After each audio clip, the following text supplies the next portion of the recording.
Salom do'stlar. Bugungi operatsiyamiz demak gemoroy hamda polip bo'yicha bo'lyapti. Bemorimiz ayol kishi 49-yil. Bular demak shikoyat qilib keldi. Orqa sohasida qanaqadir o'simta borligiga hamda gemoroidal tugunlar bezovta qilishiga. Albatta bunaqa holatda kolonoskopiya qilib ko'rildi, tekshirdim hamda to'g'ri ichakda polip, ya'ni yaxshi sifatli o'simta deymiz. Orqa anal teshigida kattagina polip hamda gemoroid tugunlar aniqlandi. Bilasiz, bu poliplarni biz boshlang'ich bosqichida olib tashlashga har doim tavsiya beramiz.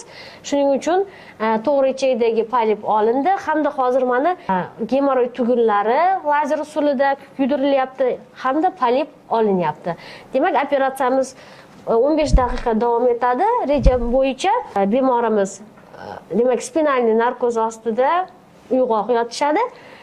Operatsiyadan keyin bir kun nazoratda bo'lib uyga ketsa bo'ladi bemalol. Demak, bu operatsiyalarimizni yaxshi plus tomonlari operatsiyadan keyin unaqa qarov shart emas, chuqur perevazkalar shart emas, vrachga qatnash kerak emas. Uy sharoitida bemalol dorilarni qilib, bemalol odatiy turmush tarziga qaytsa bo'ladi.